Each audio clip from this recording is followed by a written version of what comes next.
Mount Everest. 29,000 feet. The highest point on Earth.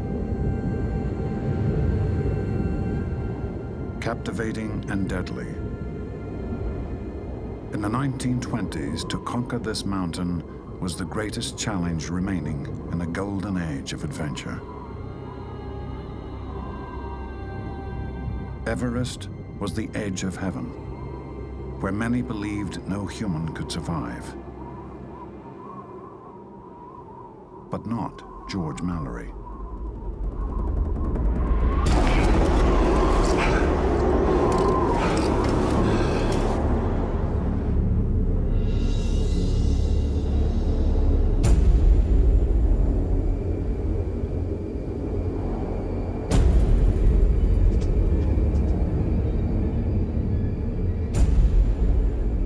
Everest is the last great conquest for man.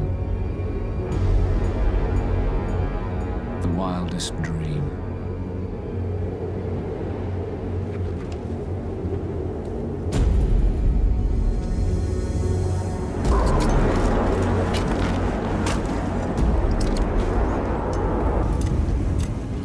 George Mallory dreamed of being the first man to climb Everest. On June 8, 1924, dressed in gabardine and hobnailed boots, he and his fellow climber, Sandy Irvin, were last seen 800 feet below the summit. Then the clouds rolled in. They were never seen alive again. Many believed that almost 30 years before Everest was officially conquered, George Mallory was the first man to set foot on the top of the world.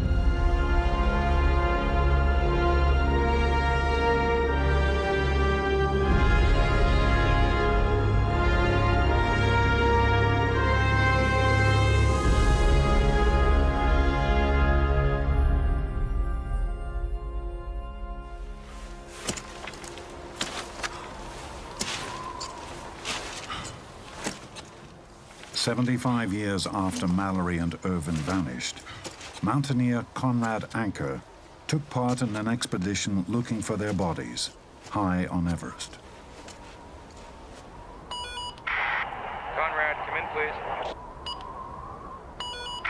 I'm down at 26.7, over. Anker struck off on his own. Conrad, you're way below the search zone.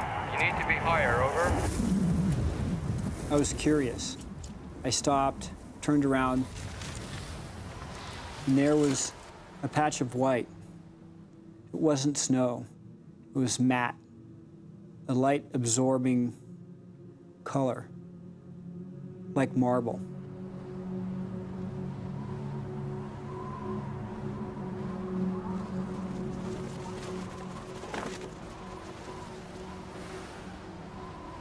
As I got closer, I realized this was the body of one of the pioneering English climbers, frozen onto the mountainside.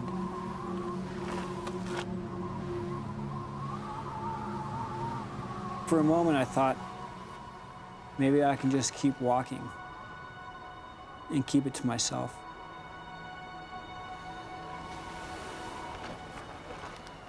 But then, that's what we were there for.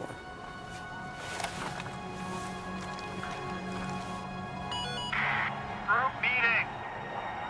Mandatory group meeting. Over.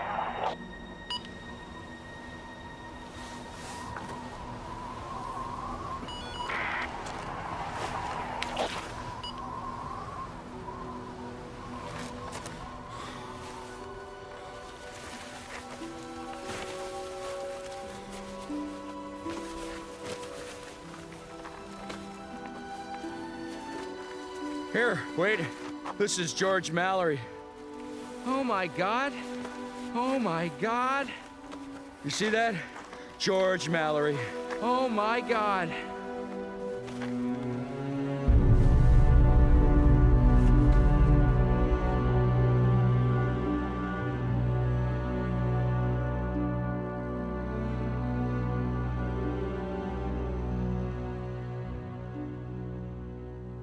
George Mallory and I, our two paths have intersected, 75 years apart.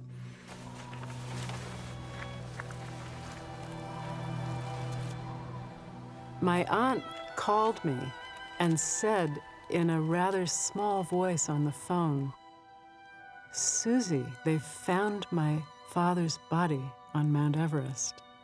And I was amazed. I was absolutely shocked.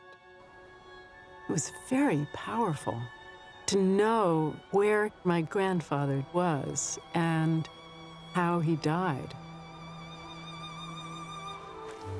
He had a compound fracture of his right leg above the ankle, fatal on Everest.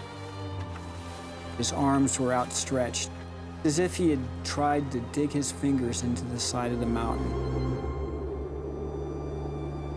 He was last seen up on the ridge, heading west for the summit. But I found him far to the east. So Mallory was on his way back, maybe returning from the summit itself.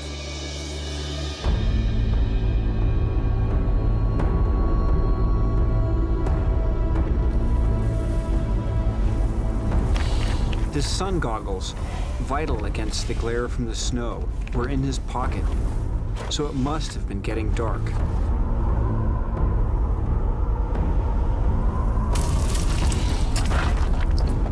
He and Irvin were tied together by a thin cotton rope.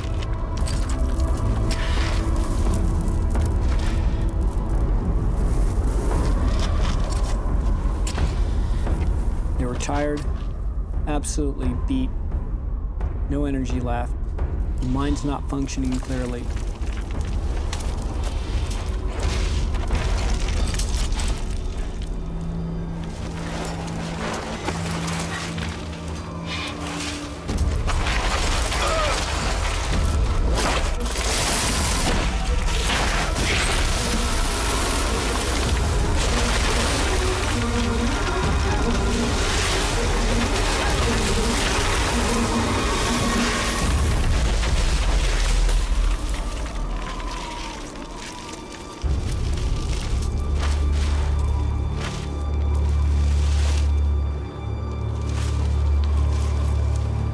Mallory crossed his left leg over the broken one to ease the pain. And it was a matter of minutes, a half hour at the very most, before he died.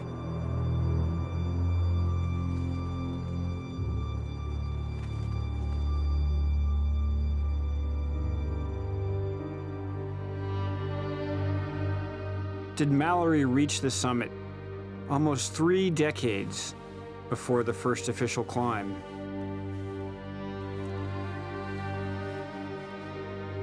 We discovered many things on his body. Documents and letters perfectly preserved 75 years later. His wristwatch rusted in at 10 after 5. The goggles that were inside of his vest. An altimeter, the face broken and the hands missing. But one very significant item was missing, the photo of his wife, Ruth, which he'd promised to leave on the summit. Was the photo missing because Mallory had reached the summit and placed it there? The ultimate tribute to his love of Ruth?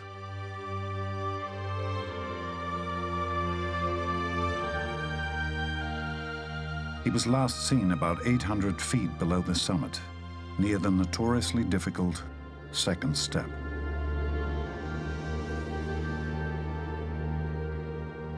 If Mallory was able to make it to the summit in 1924, he and Irvine would have had to have climbed this overhanging cliff at about 28,000 feet. There's never been a confirmed free climb of the second step. Everyone who climbs it today uses a metal ladder bolted to the rock by Chinese climbers in 1975. I want to go back to Everest to try and climb the second step under the very same conditions Mallory faced. It was a pure cliff when Mallory and Irvine approached it. No one had ever been there. It would have been an incredible feat of climbing if they'd pulled that off.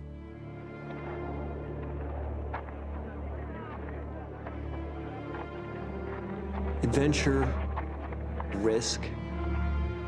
There's some people that thrive on it, that seek it out.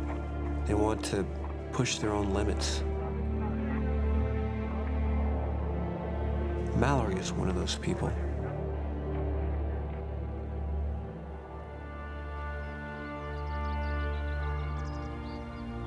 Mallory grew up in Cheshire, northern England. He made his first fateful climb in Moberly, his home village. Mallory's father was a vicar here at this church.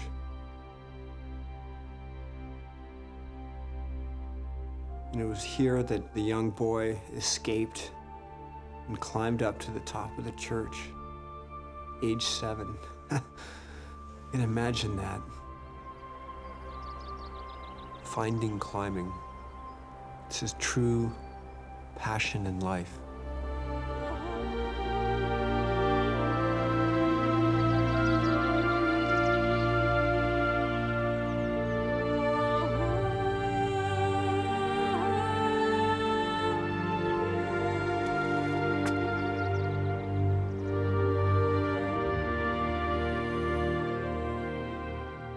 I actually think that some people who climb are wired a little differently from the rest of us.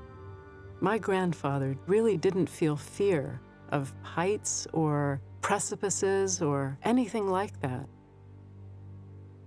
He had a way of climbing that was not quite like everyone else's. His arms and legs would just sort of eat up a mountain, and he would start flowing over it like a wave.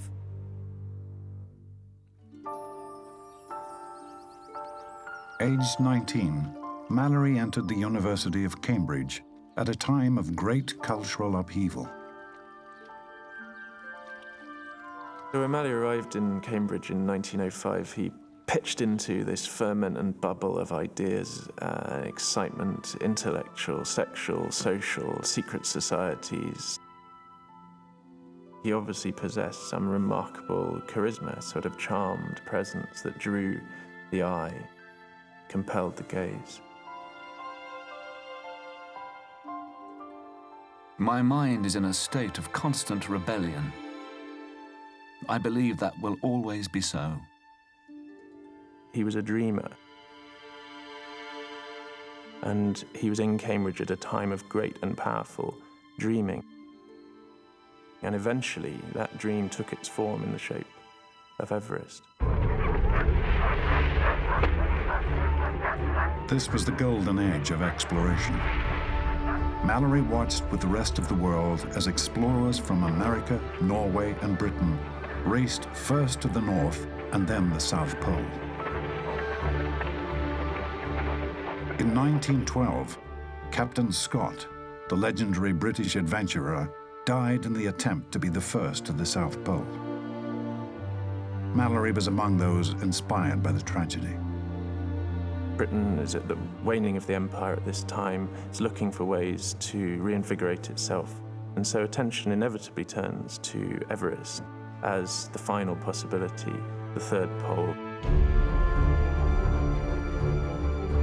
Surveyors had calculated that Everest was the highest mountain in the world, but no Westerner had ever been within 40 miles. Mallory became obsessed by a mountain he'd never even seen. Everest is the highest mountain in the world. No man has reached its summit. Its existence is a challenge to man's desire to conquer the universe.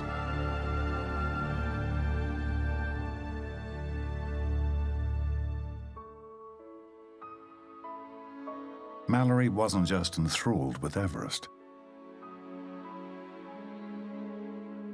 He had also fallen in love with 21-year-old Ruth Turner.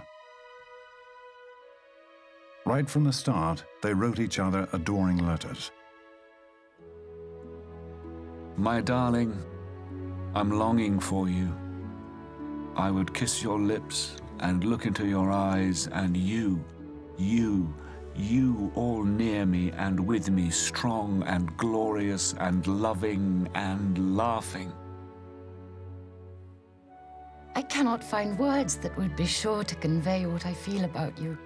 What I really want is to know you and to love you more and more.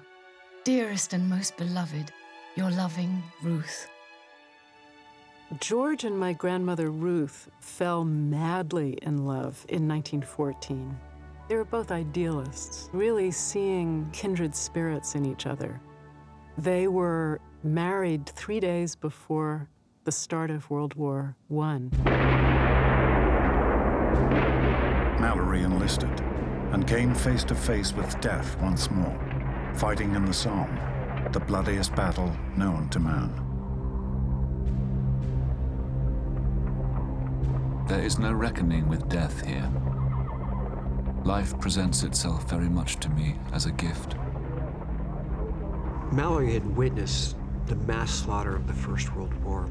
His fellow soldiers, some of them 6 feet away, killed by German shelling. He knew how fragile life was. And knowing this, he wanted to live it to the fullest. He wanted the ultimate challenge. And that, in the 20s, was Mount Everest. Once the war was over, the Royal Geographical Society in London planned the first ever expedition to Everest. They needed Mallory for his supreme climbing skills. He needed their backing to realize his obsession.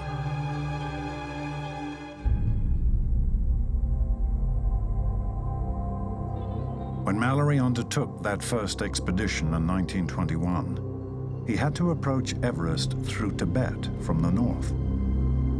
The Nepalese refused to allow access to the easier south side, used when Everest was first officially climbed in 1953. After an 8-week journey, Mallory finally set eyes on the mountain that had haunted him for so long. Like the wildest creation of a dream, Everest, a rugged giant, a prodigious white fang, a colossal rock plastered with snow. From the mountaineer's point of view, no more appalling sight could be imagined. When he first saw Everest, he describes it really almost as an adversary. It's very beautiful, but also ugly or frightful, like an ogre.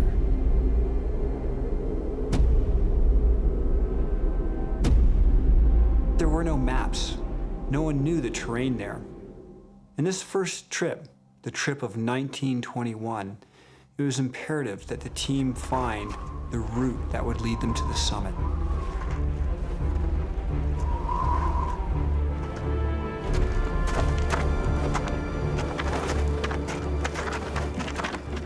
For months, Mallory led the search, but the route to the summit eluded him.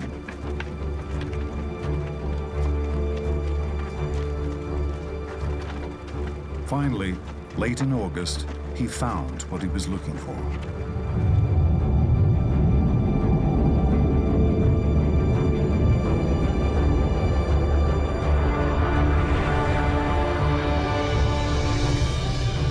An enormous glacial valley that snaked for miles around the other giant peaks, towards the very foot of Everest.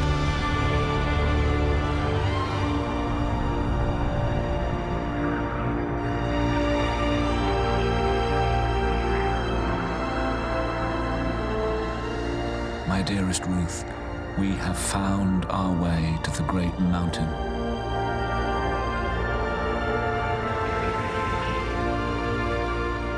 At the end of the valley was a wall of snow and ice 1,000 feet high. It led up to a crest that Mallory named the North Col.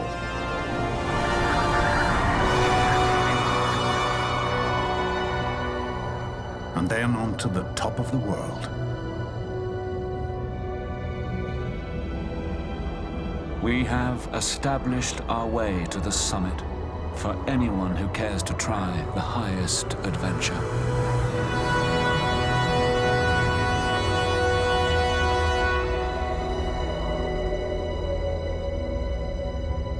But the heavy snow that comes with the monsoon each summer quickly made climbing impossible. They had to head home.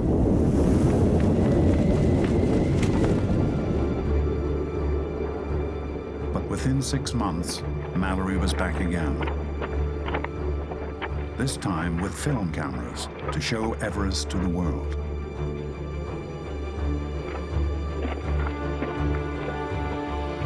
He climbed higher than anyone else before him.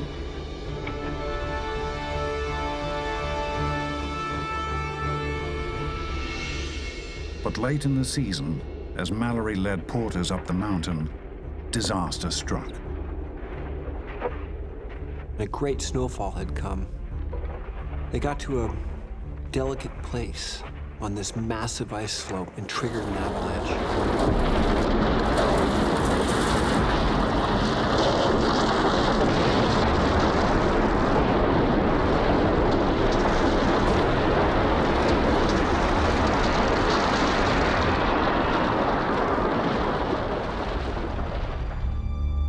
My dearest Ruth, 7 brave men killed, and I am to blame. It has happened forever, and I can do nothing to make it good. After the avalanche, and when George returned to Europe, he really had no wish to go back to Everest.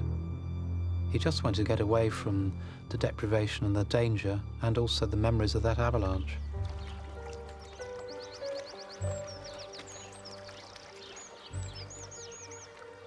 He had been away for a very long period, over 2 successive years.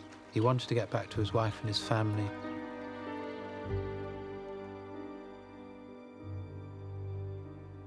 They had 3 children. My mother was the second daughter of George Mallory. And at this point, I think he was really starting to think about wanting to be home more, to be with Ruth more, and to address himself to raising the kids.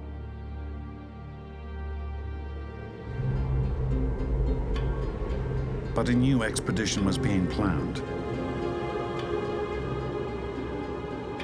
And Mallory desperately wanted to be part of it, against Ruth's wishes. I love you, and you love me, and that ought to be happiness enough for a lifetime.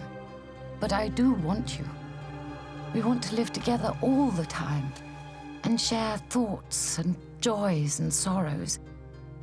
And we can't apart as we can together. I am having a horrible time on a tightrope. It would be an awful tug going away instead of settling down here with Ruth. But it would look rather grim to see others, without me, conquering the summit.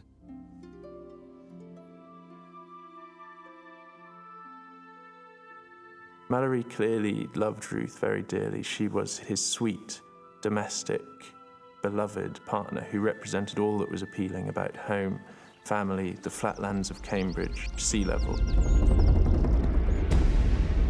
But Everest represented all that was exciting, adventurous, visionary, mystical.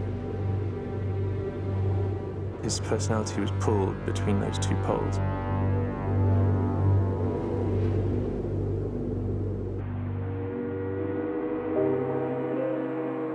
Early in 1923, the crisis came to a head when Mallory sailed to America to speak about his Everest adventures.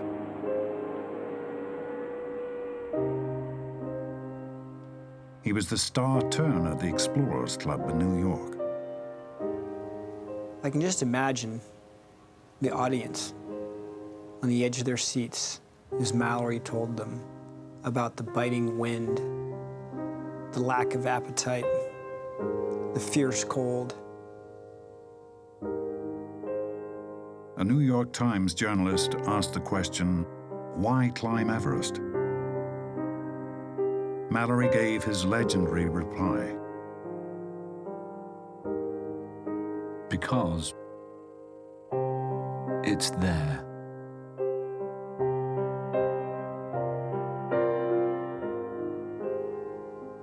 Three words that have probably become more famous than Mallory himself suggest a sort of fatalism bubbling away in Mallory. The mountain remains, it's unclimbed, and so the quest remains. And he is the man who is locked into this almost fairy tale relationship with the mountain. He's been twice, and he must go back the third time.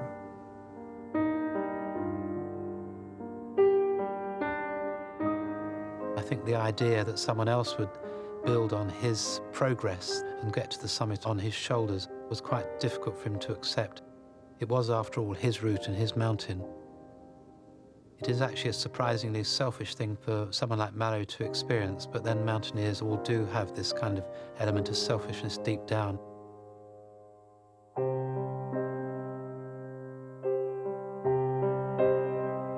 Aged 38, this was Mallory's last chance to conquer the mountain.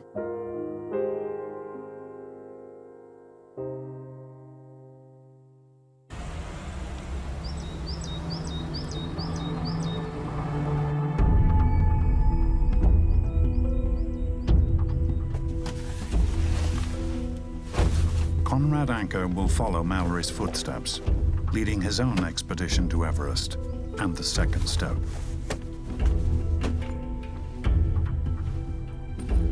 During his climb, Conrad plans to test clothes and boots modeled on those he found on Mallory's body.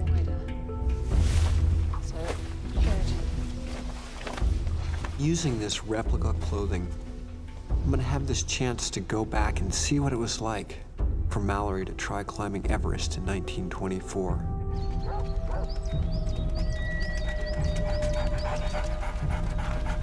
But like Mallory, Conrad is torn between his passion for Everest and his love for his family. My family's anxious about this trip. I'm going to Everest. It's a deadly mountain. What's it worth? Is it worth leaving your kids behind? Why are you going to this mountain? Are you going to be safe? You know I love you. And I can see there, as I was trying to rationalize it to my wife and children, that it's a safe thing and it's a fine thing to go on Everest and it's a noble thing, that these were the same answers that Mallory had for Ruth. I know what it's like to be the wife of a climber, and I know what it's like to be the wife of a climber who doesn't come home. Jennifer was previously married to one of America's finest mountaineers, Alex Lowe, Conrad's climbing partner and closest friend. Just a few months after finding Mallory's body, Conrad was climbing with Alex when the mountains claimed another life.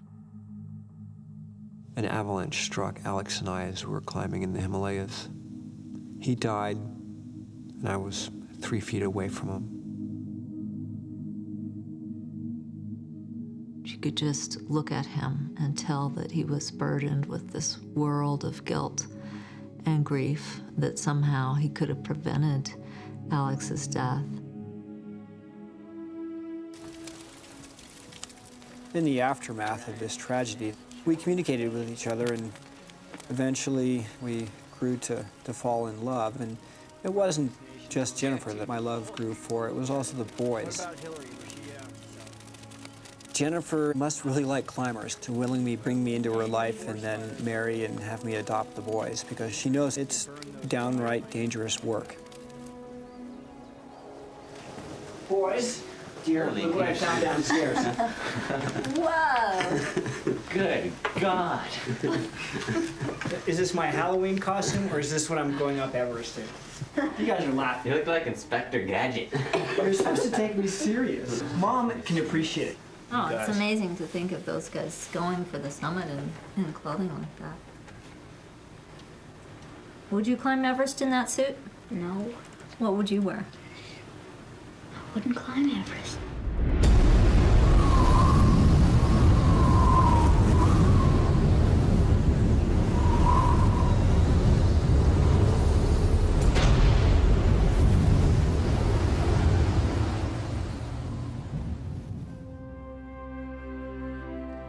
Before climbing Everest, Mallory had to choose his climbing partner. Among the candidates was a 21-year-old chemistry student, Andrew Sandy Irvin, a mountaineering novice. My great-uncle Sandy Irvin took life by the horns, and if there was an opportunity that presented itself to him, he would take it. He loved the theatre, he loved cars, and above all, he loved women. And he had this very indiscreet love affair with his best friend's stepmother.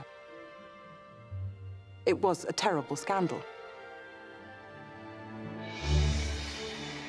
But Sandy Irvin was, first and foremost, an oarsman.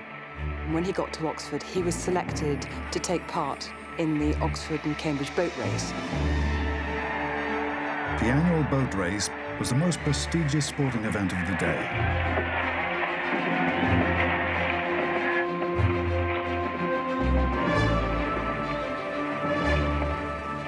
They were victorious. And what Mallory saw in Sandy was this extraordinary ability that great oarsmen have, which is to row through pain, to push himself almost beyond normal human limit. But there was another reason for choosing Irvin. Mallory needed someone technical to master the oxygen equipment vital at high altitude. And unlike Mallory, Irvin was very practical. Sandy asked the Mount Everest committee to send him a 1922 set, plus the drawings. And he spent hours and hours in his rooms in Oxford, trying to make it serviceable, trying to make it lighter, stronger, and less fragile, so that the climbers could use it with greater confidence. And so the fact that Sandy was so practical with the apparatus, I think made it quite clear in Mallory's mind that he was a useful man to have climbing with him.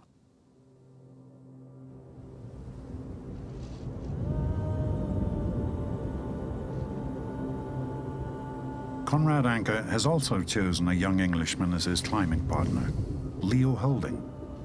Like Irvin, Leo is young, strong, a natural athlete, and has never climbed at high altitude. The 90 feet high second step will be a dangerous venture into the unknown.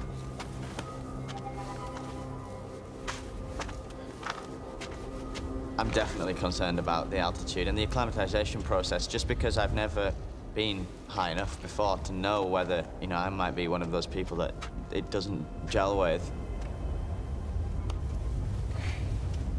I don't want to let Conrad down, and I'm sure Irvin felt some of that pressure.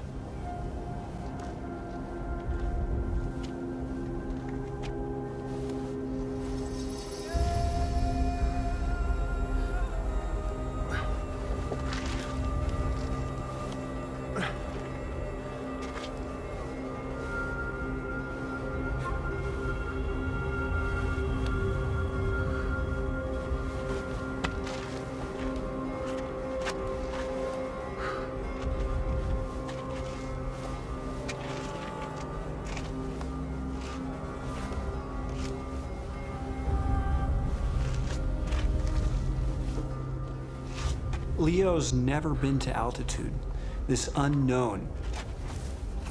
And you can't walk into a hospital and take a test that will come back and say, oh, you'll do well at altitude. Some people do really well, but I've seen fit people doubled over and with splitting headaches.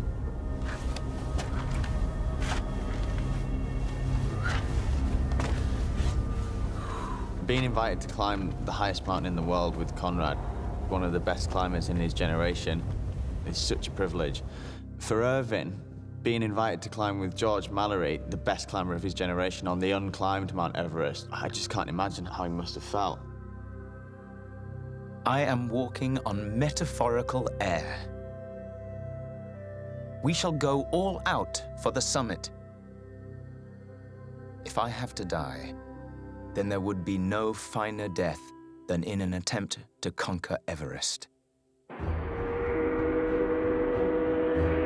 On February the 29th, 1924, Mallory set sail from Liverpool after making Ruth a solemn promise. As my grandfather was leaving England and leaving my grandmother, he told her that he would leave a photograph of her at the top of Mount Everest. And I think he was pretty confident that he would get there and that he would leave that photograph. With the eyes of the world upon them, Mallory and Irvine set out on the 3-week voyage for India.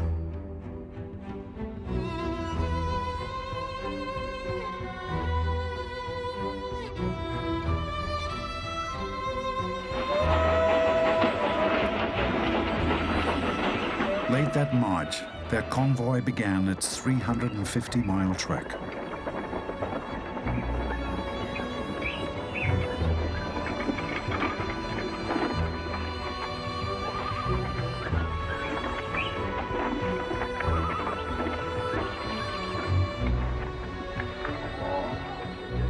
"5,000 miles apart, Mallory and Ruth wrote to each other frequently. Couriers carried their letters across the world, and after the months of tension they'd gone through, he and Ruth made up. I do miss you a lot. I know I have rather often been cross and not nice, and I'm very sorry. I was unhappy at getting so little of you. Very, very much love to you, my dear one. Your loving Ruth." Dearest one, we went through a difficult time together in the autumn. Your letters bring you much nearer. I wish I had you with me. We can think of the relationship between Mallory, Everest, and Ruth as a kind of love triangle. When he was at home with Ruth, he was dreaming of Everest. When he was away with Everest, he was dreaming of Ruth. Until a certain point, until he got sufficiently close to the mountain that it cast its spell over him.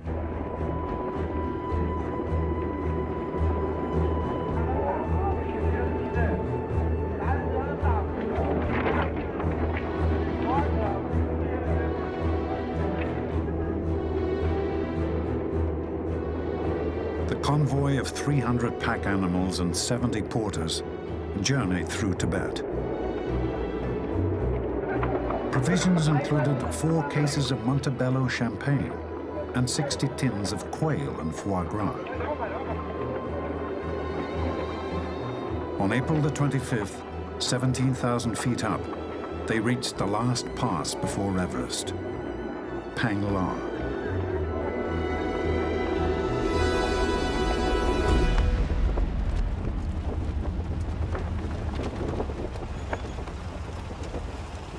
Pangla's the pass where you get the first stunning view of Everest, right? Yeah, and it's this vista. You've got 5 of the world's highest peaks in one view.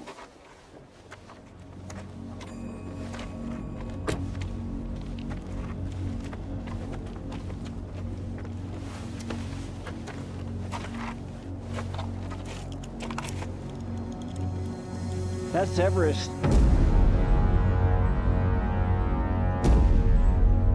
Wow.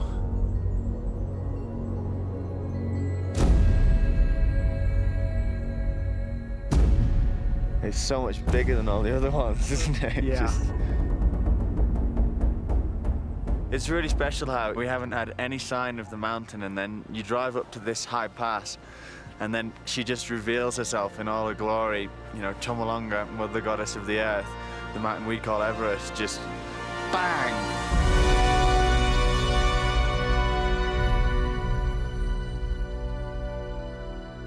This wonderful photograph taken on the 26th of April, 1924 is pretty amazing. I mean, see Everest there.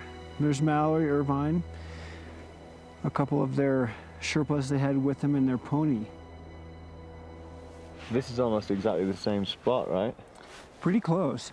And they spent 3 weeks trekking on the plateau to get to this point, to be able to see it. And they were on their feet. They'd walked every day. I mean, you think, for us to get here, we've been in a Jeep.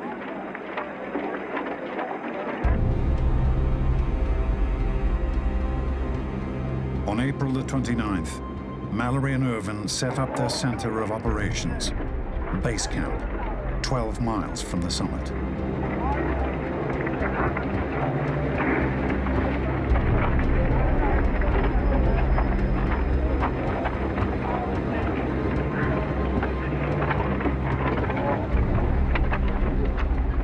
Like Mallory, Conrad will rely heavily on Sherpa porters, accustomed to high altitude. But this is still a dangerous mountain. Over 200 people have died here, among them many Sherpas. Well, most important is safety. 10 fingers, 10 toes, 1 nose. I'll come back. 2 eyes. Yes, 2 eyes. Oh, good. Yeah. And if you see something with us, if we look sick, then you tell us and say, go down. Barasab Yorb. China Barasab Pinish.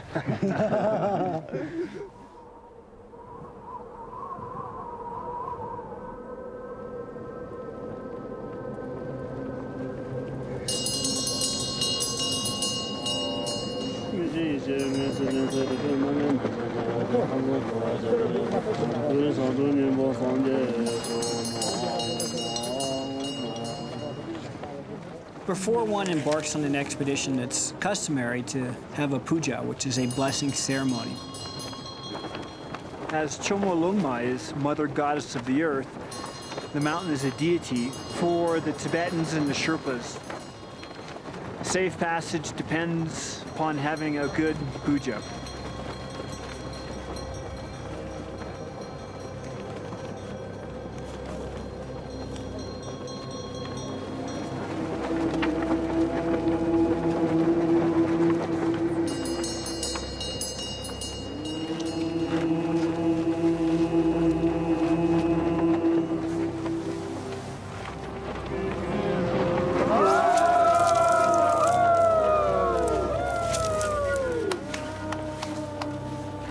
Good luck, everybody. Lots of luck.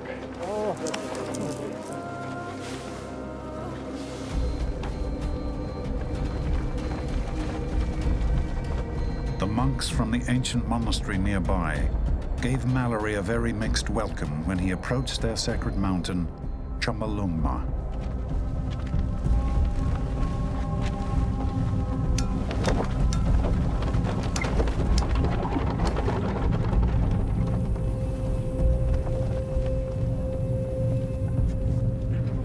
It was 83 years ago on this day, May 15th, that Mallory and his team came here for a blessing from the Lama.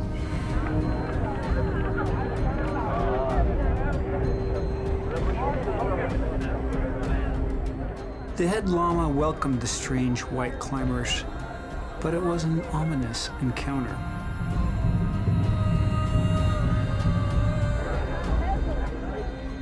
Along with the blessing, the Lama had a very stern warning for the expedition. He spoke of disaster to come, prophesying that the mountain's demons would delight in forcing the climbers off Everest. The monks had even created an illustration, a very gruesome one, of the gods disemboweling a Western man and pitching him into hell.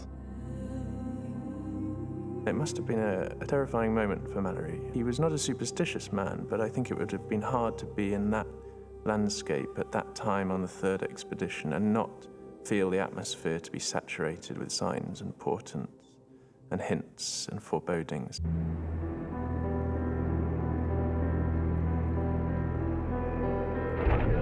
Despite the bad omens, Mallory hoped that this time he'd summit the mountain. The weather was good. He planned to reach the top of Everest by mid-May to beat the snows that came with the monsoon.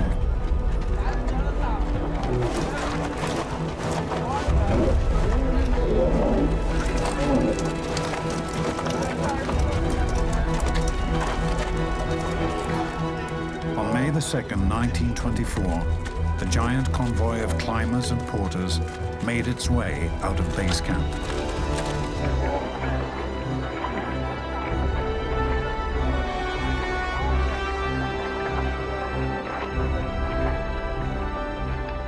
My dearest Ruth, the thought of you will be present in the most important decisions.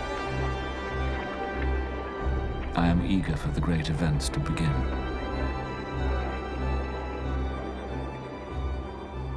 Mallory realized that the way to Attack Everest was a series of camps, almost militaristic in style. You go some way up, then come back down, recuperate, and then move back up. It's how you acclimatize. He pioneered this technique, and it's the one we still use on Everest today.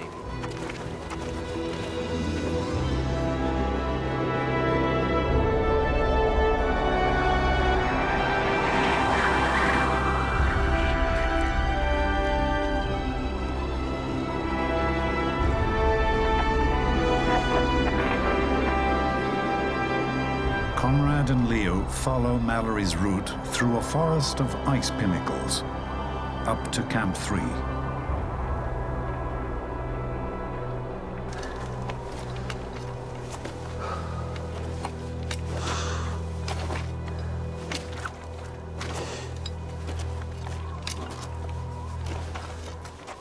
You definitely can't cheat or hide from altitude and acclimatization. It just makes everything really hard work. This is it, Leo. Finally. Camp 3 for 1924. At Camp 3, altitude really begins to show its nasty side effects. With each breath, you're getting fewer molecules of oxygen in. It's insidious. You lose your appetite, you have splitting headaches, you have a difficult time just doing the simplest of tasks. And yet, 9,000 feet above you, the summit of Everest, and it's calling you.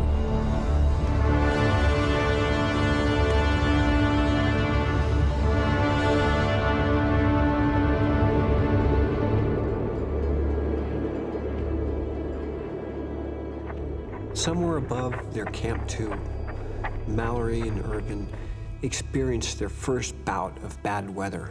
A storm came in, the temperatures plummeted, and Mallory realized that it wasn't going to be easy street up to the summit of Everest.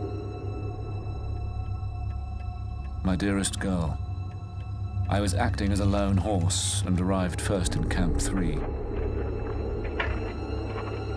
The glacier is everywhere beneath the stones. My boots were frozen hard on my feet. I was a good deal depressed by the situation. I love you always, dear one. Should we try it on? Yeah, I'm pretty keen to see how this stuff works. All I think it right, works check pretty this well. out. I can imagine climbing up with these things. It's something else. So I've got every layer on here.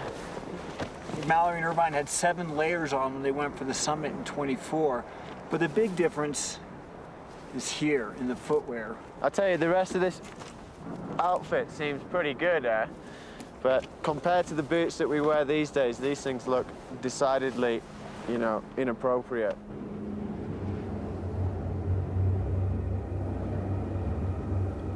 Wearing hobnailed boots and gabardine jackets, Conrad and Leo venture onto the mountain. We were right near the spot where 7 of Mallory's porters lost their lives in the avalanche. But as in 1924, we were just bound together by a thin cotton rope.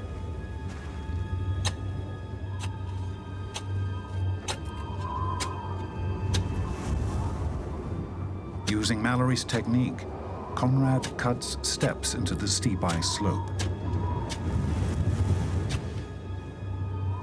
This is real mountain terrain, and if you lose your footing, you'll fall down 1,000 feet to the base of it. And we need to start being careful now. There's crevasses, there's danger of avalanche. When you stand on the edge of a crevasse, you just see this slot disappearing down into the glacier, hundreds of feet deep. But the dangerous ones are the ones that you can't see. You can be walking across a snow bridge just a few feet thick and fall through it to certain death. Yeah, she's deep, isn't she? Yeah. Right at the bridge. 10 feet of rope. Be careful, my friend.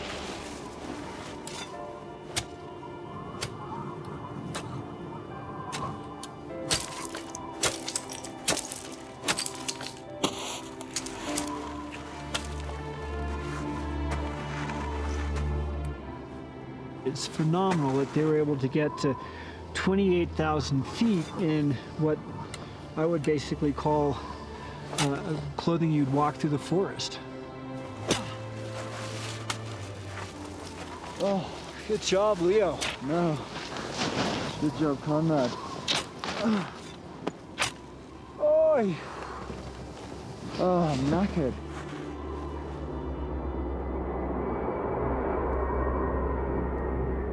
In 1924, Mallory's team were pinned down by weather so severe, Sandy Irvin feared for his life. May the 10th. Had a terrible night with wind and snow. I don't know how the tent stood it. Very little sleep, and about 2 inches of snow over everything in the tent. Awful headache this morning. Irvin was suffering from altitude sickness. His role as Mallory's climbing partner was now in doubt.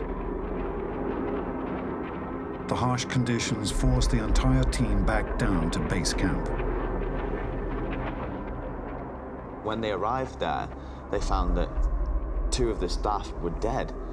Instead of preparing for a summit bit, they were burying people in base camp. It must have been quite strange for Irvin to come to terms with that. One of our NCOs suddenly got paralysis, probably due to a clot on the brain from frostbitten fingers. Poor fellow died within half a mile of base camp. Meanwhile, Mallory planned another dangerous summit bid. But he allowed no sign of the team's suffering to show in a letter to his eldest daughter, Claire. My darling, there is not so much wind today, so it is nice and warm. Now tea has come, and for the first time since I don't know when, cake. Shall we have a little tea party together one day in August with a flat, warm, squidgy cake and nothing else? Haven't you got a greedy daddy?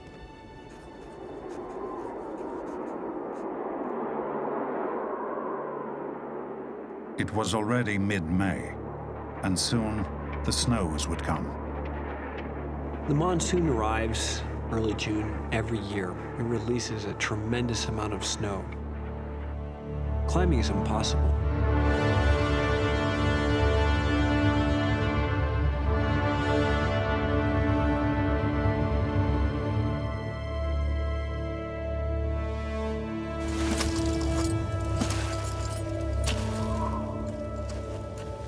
We had the same challenge as Mallory in 1924. We were there late in the season. If we didn't get up the mountain before the monsoon hit, we'd be in very serious trouble.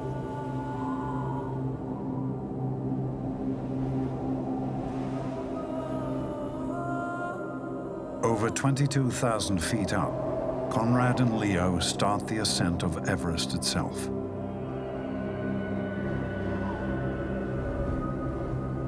They are on one of the most treacherous parts of the mountain, the giant wall of ice and snow that leads up to the North Col, the launch pad to the summit.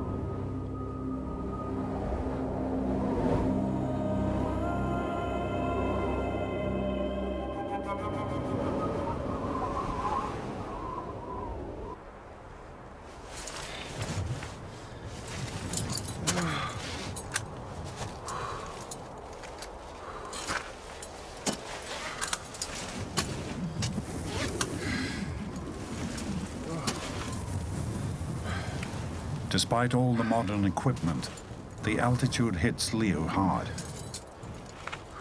You know, this is the first time I've ever been to this altitude, and you just move so desperately slowly. It's unreal. You know, you just can't believe, like, you take 2 steps and you're completely out of breath, and I'm sure it's only going to get worse as we get up.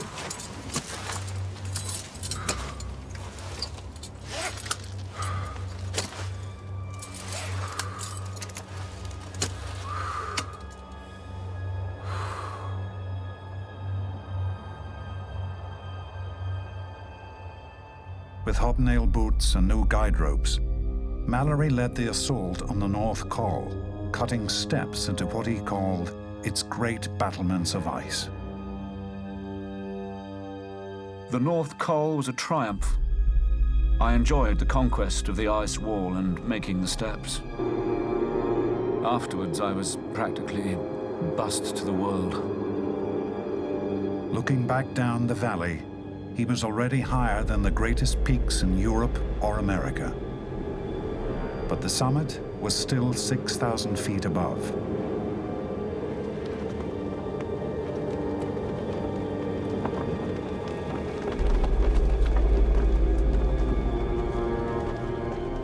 Here on the Col, Mallory set up his bridgehead to Everest, Camp 4.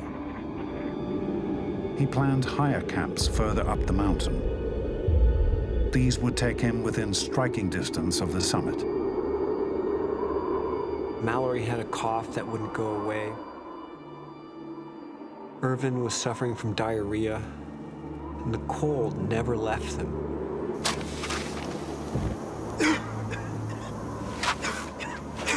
My dearest Ruth, I couldn't sleep, distressed with bursts of coughing fit to tear one's guts.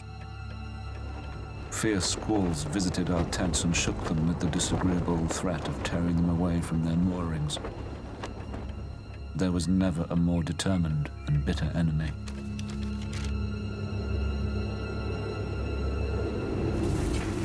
"23,000 feet up, Conrad and Leo test out Mallory's gear one last time. Suddenly, temperatures plummet to 20 below freezing. They're in severe danger of frostbite.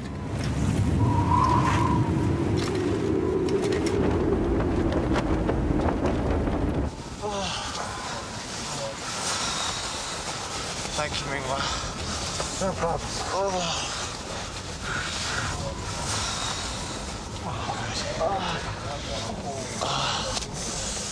Oh man, I can't imagine going to 8,500 meters in these boots. Which is my theory that if those guys were moving, they were okay, but once they stopped moving, the clock was ticking, and it was a different game altogether.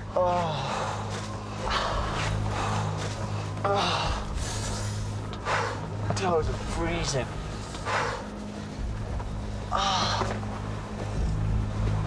In 22, Mallory frostbit one of his fingers, and he commented that it was bad, but not that bad. And then, sort of in a little note aside, he said,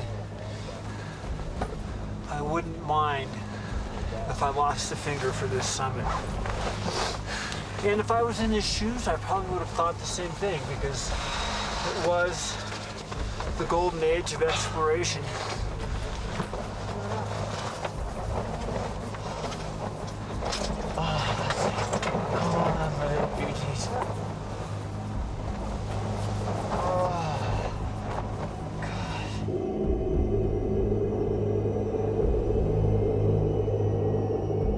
Bad weather blocks Conrad's path, and the monsoon snows are imminent.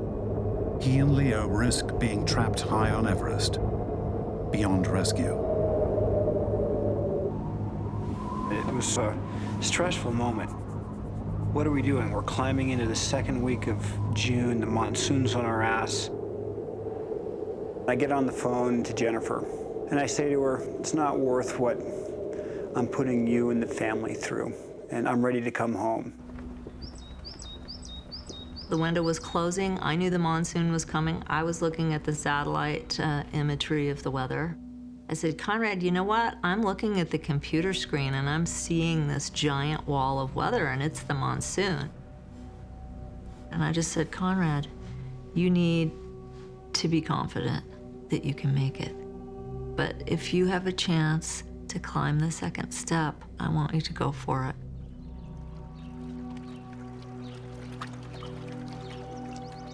My dear one, what is happening to you? I wonder so much. Are you happy and are you well? All the immortal love my soul has is with you. Ruth. Early in June 1924, two of Mallory's team, Norton and Somerville, pushed on up the mountain. But Everest forced them back. Snowblind, Norton had to be carried down. Somerville almost choked to death before coughing up part of his frostbitten larynx. Clearly, it was time to go home. They were weak with exhaustion. The monsoon was due, but Mallory refused to give in. My dear girl, this has been a bad time altogether. Perhaps it's mere folly to go up again, but how can I be out of the hunt? 6 days to the top from this camp. It's 50 to 1 against, but we'll have a whack yet and do ourselves proud. Great love to you, ever your loving George.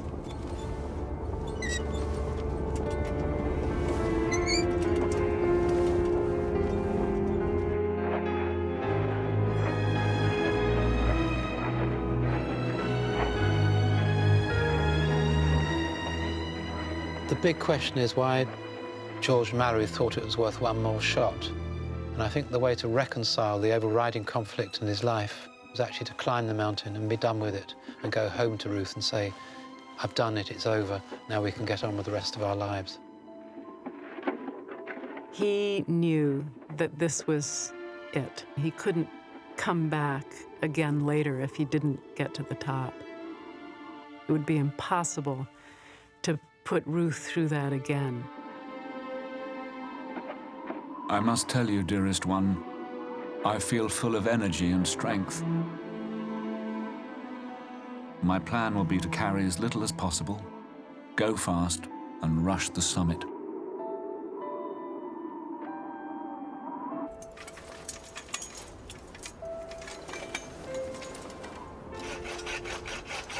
Mallory now needed oxygen and Irvin more than ever. He wanted his partner, now over the worst of his altitude sickness, to apply his technical skills to the final assault. Irvin has been brilliantly skillful about the oxygen. He has practically invented a new instrument. 5th of June. It will be a great triumph if my impromptu apparatus gets us to the top. It has been very trying for everyone, with terribly strong reflection off the snow. I've prepared 2 oxygen apparatus for our start tomorrow morning. These are the last words written by Sandy Irvin. He would have gone wherever Mallory would have wanted him to go. And I'm quite sure that he had every intention of coming back from the mountain with both feet, both legs, both arms intact. I don't think he even truly entertained the idea that he would die. I think he believed that he was indestructible. Early on June the 6th, support climber Noel Odell photographed Mallory and Irvin as they set out from the North Col.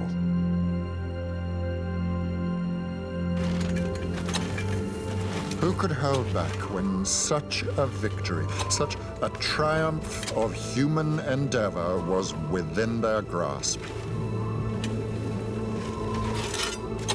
One must conquer, achieve, get to the top, to know there's no dream that mustn't be dared.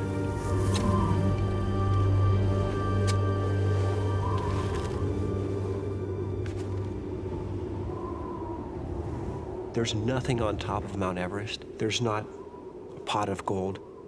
Why are we doing this? You want the glory. You want that feeling of standing on top of the world.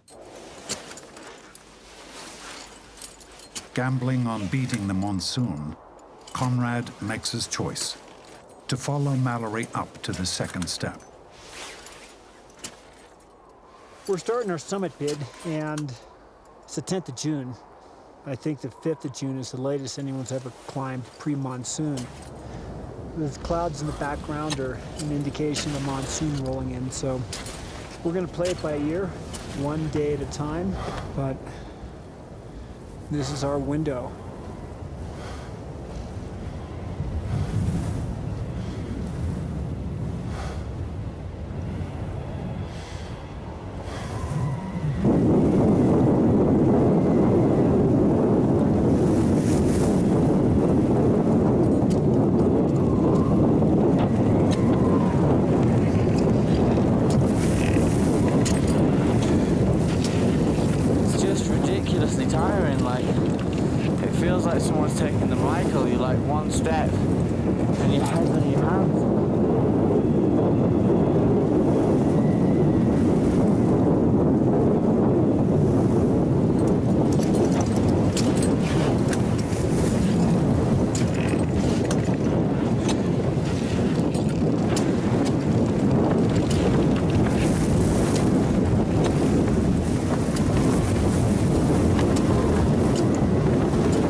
On June the 7th, cameraman John Noel filmed the last images of Mallory and Irvin. They were 2 miles above him, with their porters, climbing into the death zone, where the lack of oxygen makes it impossible to function for long. In the death zone, above 26,000 feet, the body enters into what is known as necrosis. One is dying. Humans weren't meant to survive at this altitude, and you're on borrowed time.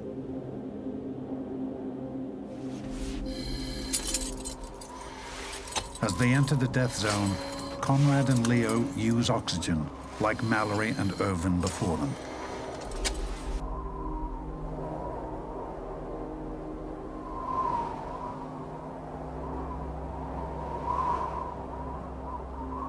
I was just thinking, oh, the death zone, this place isn't that bad. All of a sudden, the first of the dead bodies that we encountered appeared right by the path. And it was a real, well, I mean, when else do you walk past a dead body, you know, unless you're in a war zone, you're never going to witness anything quite like that. It's such an extreme environment up there that no one can do anything about it. They can't bring them down.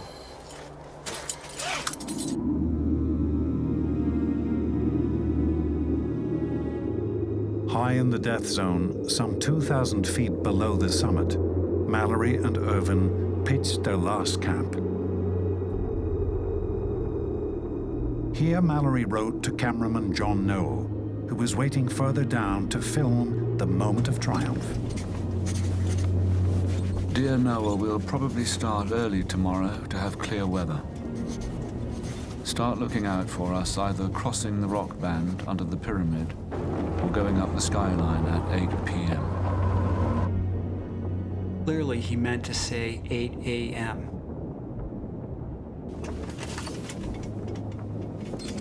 He was tired. He'd been on expedition for 3 months, and now, over 3 days in the death zone.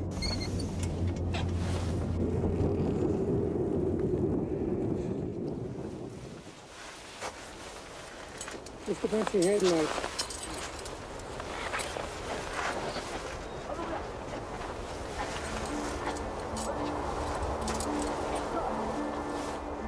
We knew the monsoon was imminent. We only had a 12-hour window.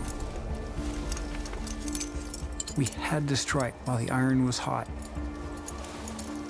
You're so nervous that I woke up before the alarm and turned our headlamps on, got all the layering systems set up.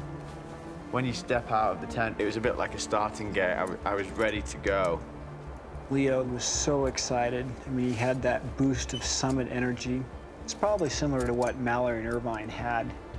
on their summit day, when they were there within striking distance of the first ascent of Everest.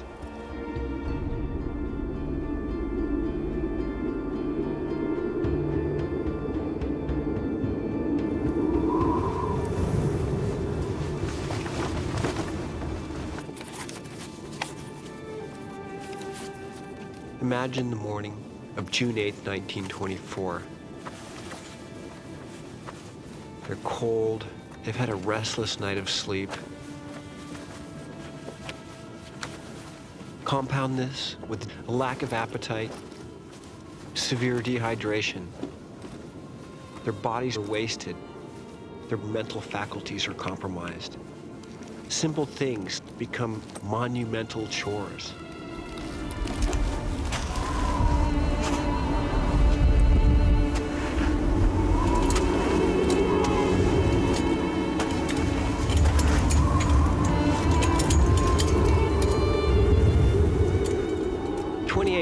Feet is at the limit of what is humanly possible. Even with supplemental oxygen, it's very, very desperate. And above them is a route that no one has ever been on. And when you're the first, overcoming this sense of the unknown is one of the greatest challenges.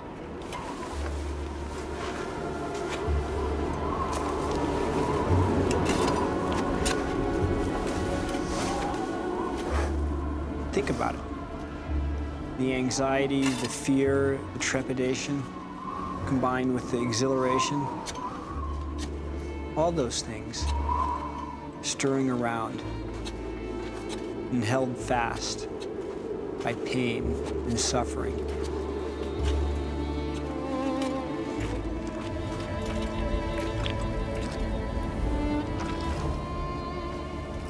Mallory and Irvin climbed the north face, up towards the summit ridge, where the second step blocked their path.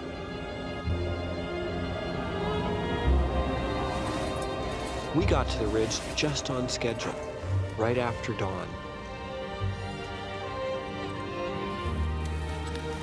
Absolutely wonderful.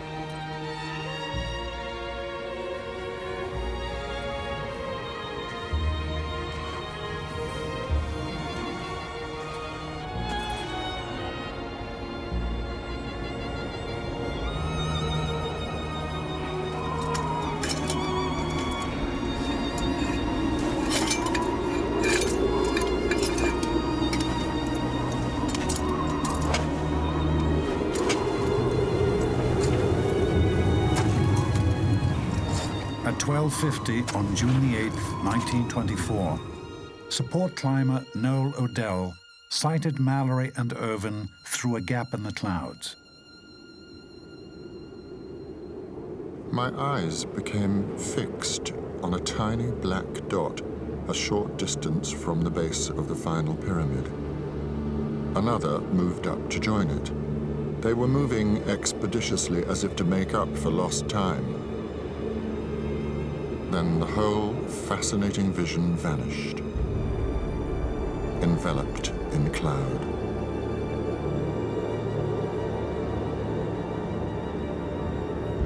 Mallory and Irvin were missing. No trace can be found. Awaiting orders. Instead of capturing their victorious ascent, cameraman John Noel had to film the search for them.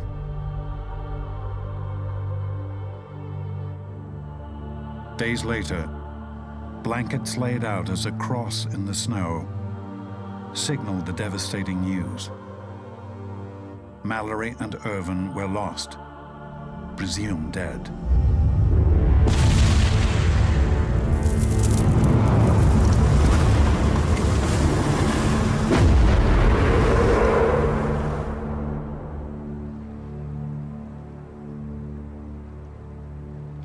Mrs. Mallory, Herschel House, Cambridge. Committee deeply regret receive bad news. Everest expedition today. Your husband killed. Last climb. Committee offer you and family heartfelt sympathy. Ruth received the news one evening. She decided not to tell her children that night because they'd already gone to bed. She actually went to bed herself and slept with that terrible knowledge, and then in the morning woke them up and took them into her bed, told them this terrible news. George's spirit was ready for another life, and his way of going to it was very beautiful. I know so absolutely he could not have failed in courage or self-sacrifice. If only it hadn't happened. So easily might not have.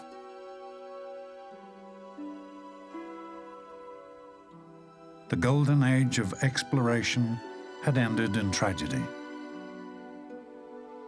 The fallen hero was mourned by king and country. It must have been an extraordinary day, the bells ringing out around Britain in mourning.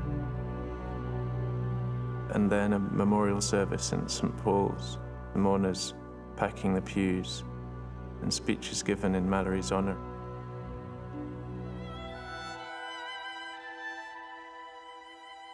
Mallory the man soon became Mallory the legend. Many people were convinced he had reached the top of Everest. But to summit, he would first have had to free climb the second step. On June 14th, our expedition reached the second step. This formidable rock face that stood between Mallory and the summit. The Sherpas cleared the fixed ropes and hauled the ladder away, restoring the second step to what it was like in 1924.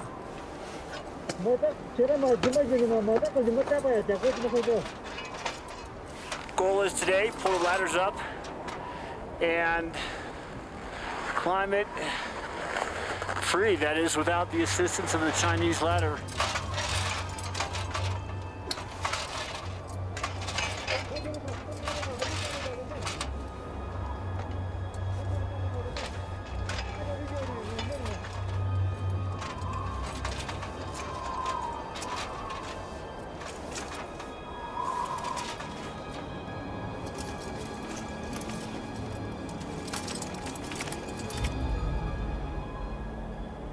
This whole time on the expedition, I knew it was going to come down to this half hour on a cliff band at 28,300 feet.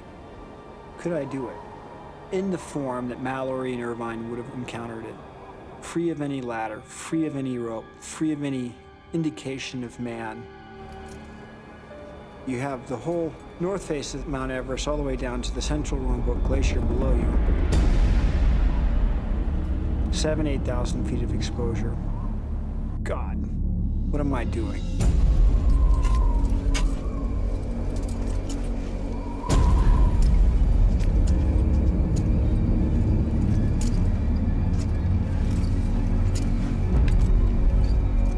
Just like Mallory and Irvine, Leo and I were tied together.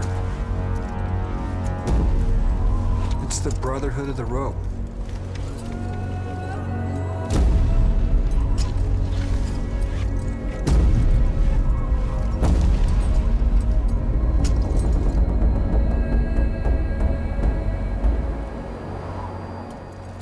Imagine this, June 8th, 1924.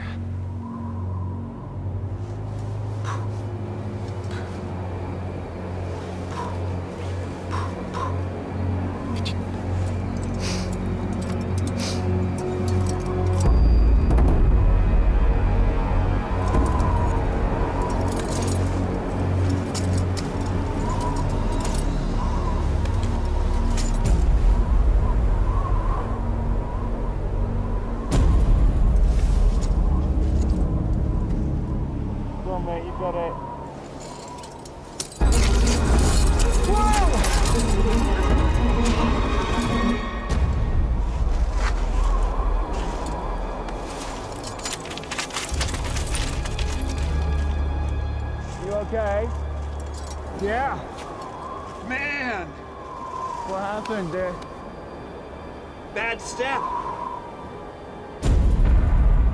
Had I not caught myself, there's a good chance I could have fallen over the edge, pulled Leo from the mountain, and fallen 7,000 feet to the central Rungbuk Glacier. I think it shook him up somewhat, and he ended up spending quite a long time figuring out what to do next, recomposing himself. I mean, I'd say at least 20 minutes. Gonna stand on my shoulders. Let me give it another go. My job was to climb the second step. I knew that I had to try it from a different angle.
Okay, high step, Brad.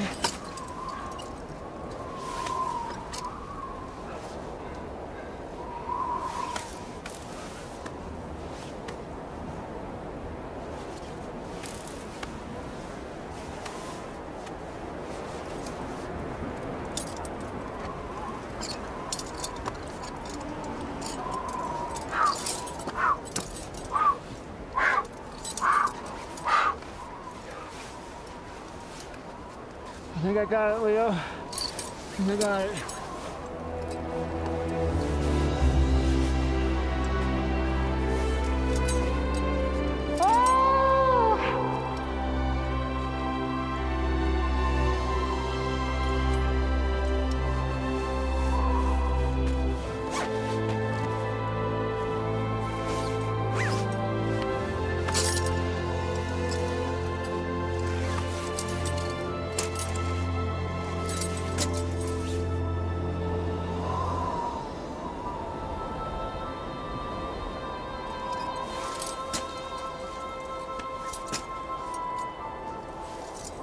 After 8 years of keeping me awake at night and being the 90 feet of climbing that I had to get done, I got the second step.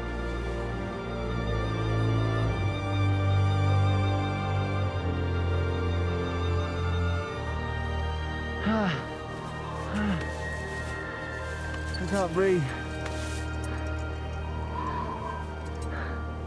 I realized that my toes had gone completely numb.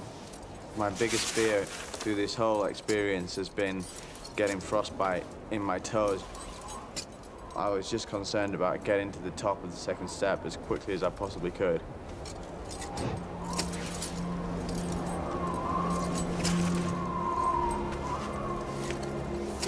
I thought about Mallory. Our ascent of the second step opens up the possibility that they could have pulled it off. Yeah. Earlier, I was under the impression that the second step was an impossibility for climbers of that time. Now, I'm changed on that. They definitely were capable of doing it. The second step is not too much of an obstacle for them to overcome.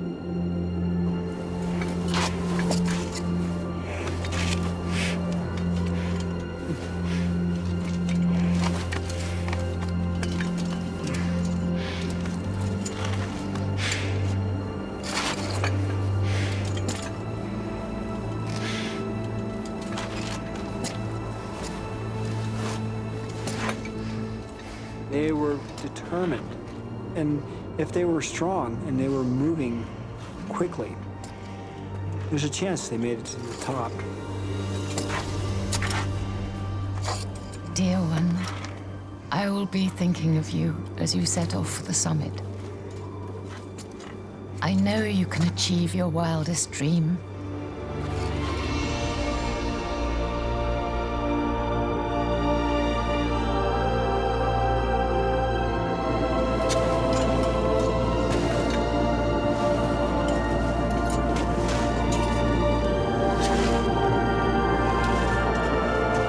If we get within 200 yards or so of the top of Everest, we shall go. And if it's a one-way ticket, so be it.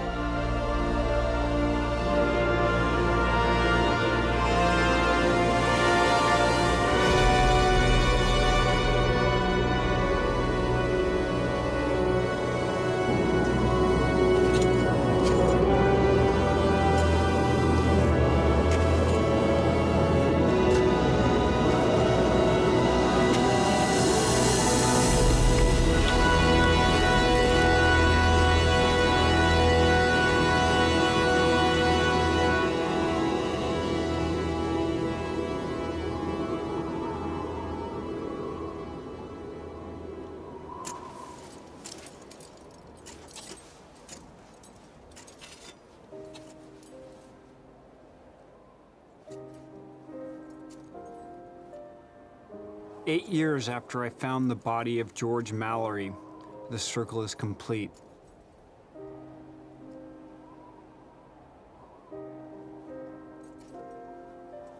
A few hours before the monsoon closed in, Leo and I summited Mount Everest.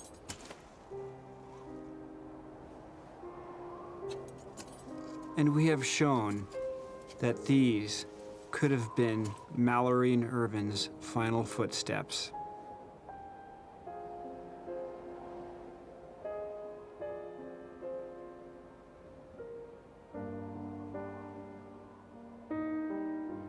Is this the summit crowning the day? How cool and how quiet. Have we vanquished an enemy? None but ourselves.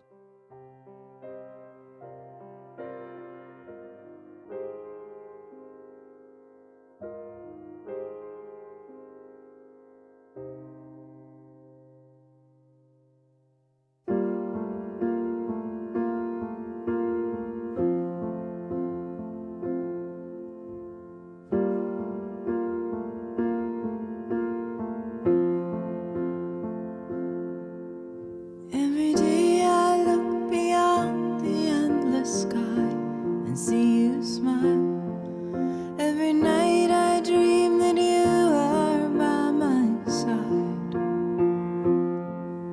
In 1,000 frozen moments I have stared into your eyes, brought you with me all these miles I have climbed.